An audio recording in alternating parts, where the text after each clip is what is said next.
ಸಾಮಾನ್ಯವಾಗಿ ಎಲ್ಲರೂ ಹೇಳೋದು ನ್ಯಾಷನಲ್ ವೋಟರ್ಸ್ ಡೇ ಅಂತ.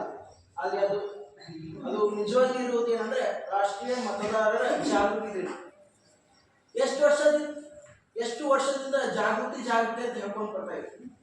ನೀವು ಪ್ರಜ್ಞಾವಂತ ಹುಟ್ಟಿಲ್ಲ ಅಂತ ಒಂದು ಪ್ರಶ್ನೆ ಬರ್ತದೆ. ಯಾಕಂದ್ರೆ ಜಾಗೃತಿ ಮೂಡಿಸೋದು ಸರಿ, ಯಾರು ಒಪ್ಕೊಳ್ಬೋದು. ಆ ಜಾಗೃತಿ ಮೂಡಿಸಿದ್ರು ಪ್ರಜ್ಞೆ ಬರ್ತಾ ಇಲ್ಲಲ್ಲ ಈ ನಾಗರಿಕ ಸಮಾಜದಲ್ಲಿ. ಯಾಕಂದ್ರೆ ಒಂದು ಓಟ್ ಹಾಕಕ್ಕ 500,000 ಇಸ್ಕೊಳ್ಳುವಾಗ ಅದು ಪ್ರಜ್ಞಾವಂತಿಕೆ ಅನಿಸ್ಕೊಳತ್ತಾ ಅಂತ ನನ್ನ ಪ್ರಶ್ನೆ. ಪ್ರಜ್ಞಾವಂತಿಕೆ ಅನಿಸ್ಕೊಳತ್ತಾ ಅನ್ನೋ ಪ್ರಶ್ನೆ. ಯಾಕಂದ್ರೆ ಆ 500 ರೂಪಾಯಿಂದ ನಮ್ಮ ಇಡೀ ಜೀವನ ನಡ್ಸಕ್ಕಾಗಲ್ಲ. ಆದ್ರೆ ಒಬ್ಬ ಜನಪ್ರತಿನಿಧಿ ಯಾವ ರೀತಿ ಒಳ್ಳೆ ಕೆಲಸ ಮಾಡ್ತಾರಲ್ಲ ಅವನನ್ನ ಸರಿಯಾಗಿ ಆಡಿಸಿದ್ರೆ ಮಾತ್ರ ನಾವು ಪ್ರಜ್ಞಾವಂತರಾಗಲು ಸಾಧ್ಯ. ಮತ್ತು ಈ ಜಾಗೃತಿ ದಿನಕ್ಕೆ ಒಂದು ಸರಿಯಾದ ರೀತಿಯಲ್ಲಿ ಇದಕ್ಕೆ ಒಂದು ಹೆಸರು ತರಲು ಸಾಧ್ಯ.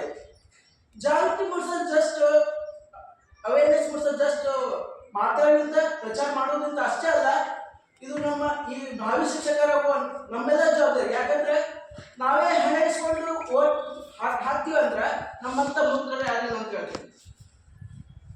ಇನ್ನೊಂದು ಈ ದಿನದ ವಿಶೇಷತೆ ಏನಂದ್ರೆ ಇದು ಯಾವಾಗ ಬಂತಂದ್ರೆ 14 ಅಂದ್ರೆ ಜನವರಿ 25, 2011ರಿಂದ ಈ ಜಾಗೃತಿ ಕಾರ್ಯಕ್ರಮ ಪ್ರತಿ ವರ್ಷ ಆಚರಿಸಬೇಕಂತ ಸರ್ಕಾರ ಘೋಷಿಸಿತು.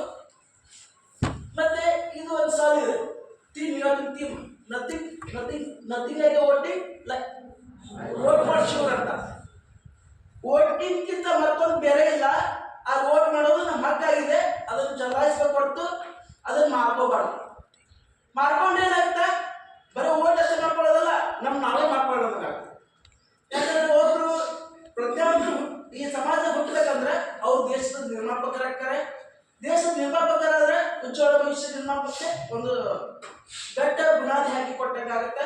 ಅದಕ್ಕಾಗಿ ಓಟನ್ನು ನಮ್ಮ ಈಗ ರಕ್ತದಾನ ಮಹಾದಾನ ಅಂತ ಹೇಳಿ, ಈ ರಕ್ತದಾನ ಮಹಾದಾನ ಪ್ರಜಾಪ್ರಭುತ್ವದಲ್ಲಿ ಮತದಾನವು ಒಂದು ಶ್ರೇಷ್ಠವಾದ ಪವಿತ್ರವಾದ ಒಂದು ಸ್ಥಾನವನ್ನು ಹೊಂದಿದೆ. ಅದನ್ನು ಹೆಮ್ಮೆಯಿಂದ ಚಲಾಯಿಸಬೇಕು ಹೊರತು ಅದನ್ನು ಸಾಂದರ್ಭಿಕ ರಜೆ ಅಥವಾ ಒಂದು ದಿನದ ರಜೆಯನ್ನು ತಗೊಂಡು ಗೋವಾ ಟ್ರಿಪ್ಗೆ ಹೋಗೋದಲ್ಲ. ಅಲ್ಲ, ಪ್ರವಾಸ ಮಾಡಿ ಆ ದಿನ ಮಾತ್ರ ಪ್ರತಿಯೊಬ್ಬರು ಮತ ಚಲಾಯಿಸಬೇಕು.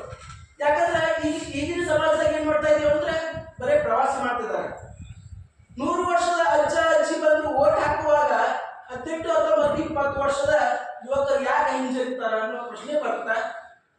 ಈಗ ನಾನು ಕೊನೆಯಲ್ಲಿ ಒಂದು ಪ್ರಶ್ನೆ ಕೇಳಿ ನಾನು ಮಾತು ಮುಗಿಸ್ತೀನಿ. ಇಷ್ಟು ಜನ ಇದ್ದೀರಿ, ಆಲ್ಮೋಸ್ಟ್ 18 ವರ್ಷ ಮೇಲ್ಪಟ್ಟವರು ಇದ್ದೀರಿ. ಯಾರ ಹತ್ರ ಇನ್ನೂ ವೋಟರ್ ಐಡಿ ಇಲ್ಲ ಹೇಳಿ? ಅದಕ್ಕೇನಿಲ್ಲ. ನಮ್ಮ ಸೆಕೆಂಡ್ ಇಯರ್ ಆಯ್ತು, ಫಸ್ಟ್ ಇಯರ್ ಆಯ್ತು, 18 ವರ್ಷ ಮೇಲ್ಪಟ್ಟವರು ಇದ್ದೀರಿ ಎಲ್ಲರೂ. ಅದಕ್ಕೇನಿಲ್ಲ.